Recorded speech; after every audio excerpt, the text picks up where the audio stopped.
नारेबाजी से संसद की मर्यादा नहीं बनती है। प्लीज प्रश्नकाल से संसद की मर्यादा नहीं बनती है। प्लीज। साथ में युवराज कपूर। सीधी बात में इस वक्त की सबसे बड़ी खबर की मैं बात करने वाला हूँ। आज से मानसून सत्र की शुरुआत हो रही है, लेकिन उसके पहले ही हंगामे के आसार जो है वो साफ साफ दिखाई दे रहे हैं। आप सभी को पता चलूं, मानसून सत्र की शुरुआत हो रही है।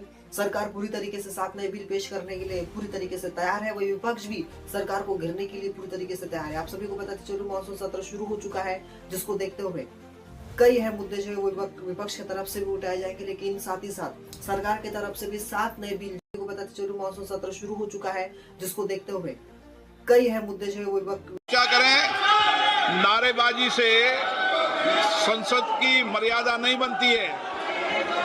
प्लीज।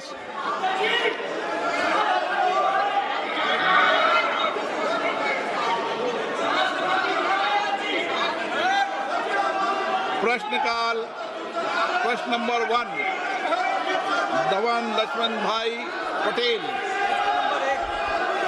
विपक्ष की तरफ से भी उठाए जाएंगे, लेकिन साथ ही साथ सरकार की तरफ से भी 7 नए बिल जो है वो आज संसद में पेश किए जाने हैं। लेकिन उन सब के बीच इस वक्त एक सबसे बड़ी खबर निकलकर सामने आ रही है। मानसून सत्र शुरू होते ही विपक्ष ने जोरदार हंगामा किया।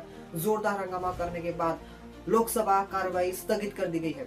दोपहर 12 बजे तक के लिए लोकसभा कार्रवाई जो है वो स्थगित कर दी गई है। लेकिन आप सभी को बताते चलूं कि विपक्ष ने अयोध्या में चंदा चोरी मामले को लेकर जोरदार संसद में हंगामा किया, जिसको देखते हुए लोकसभा की कार्रवाई को दोपहर 12 बजे तक स्थगित कर दी गई है। जिस वक्त की सबसे बड़ी खबर है जो निकलकर सामने आ रही है। संसद का आगामी सत्र बेहद हंगामेदार होने का आसार है और हंगामेदार हो चुका है। एक तरफ सरकार बड़े विधायी कार्यों को और नीतिगत बदलाव को अमल जिम्मा पहनाने की तैयारी में है, तो वही इस साल का यानी अभी 1 महीने पहले 2026 में नीट पेपर लीक मामलों को देखते हुए सरकार के कई अहम बड़े सुधार भी जो है वो हो सकते हैं। नीट परीक्षा और शिक्षा प्रणाली में सुधार, हालिया विवादों के बाद परीक्षा प्रणाली और अधिक पारदर्शी बनाने के लिए सरकार नया ढांचा पेश कर सकती है। और साथ ही साथ आर्थिक नीति और बजट समीक्षा को लेकर मानसून सत्र में पिछले बजट के फैसले की समीक्षा और देश की आर्थिक स्थिति पर विशेष चर्चा होनी तय है। दिख रहे, आइए वो भी समझिए। नीट परीक्षा विवाद, विपक्ष का आरोप है कि सरकार छात्रों के भविष्य से खिलवाड़ कर रही है। विपक्ष शुरुआत से ही कार्यस्थल प्रस्ताव लाने की तैयारी में है। वही परिसीमन का विरोध, दक्षिण भारत के राज्यों और विपक्षी दलों का कहना है कि वर्तमान परिसीमन प्रस्ताव से क्षेत्रीय असंतुलन पैदा होगा। वे इसे राज्यों के अधिकारों पर हमला बता रहे हैं। वे सुरक्षा और कानून व्यवस्था, दिल्ली में हो रहे चलो सांसद मार्च और जंतर मंतर पर लगी धारा 163 को लेकर विपक्ष सरकार पर तानाशाही का आरोप करेगा। वही महंगाई और बेरोजगारी, ये सबसे बड़ा मुद्दा जो विपक्ष का सालों साल से रहते आ रहा है और अभी भी है। आम जनता के से जुड़े इन बुनियादी मुद्दों पर विपक्ष सरकार से सीधे जवाब जो है वो मांगने वाला है। लेकिन इन सब के बीच इस वक्त एक सबसे बड़ी खबर निकलकर सामने आ रही है, सीधा उसका आरोप करता है।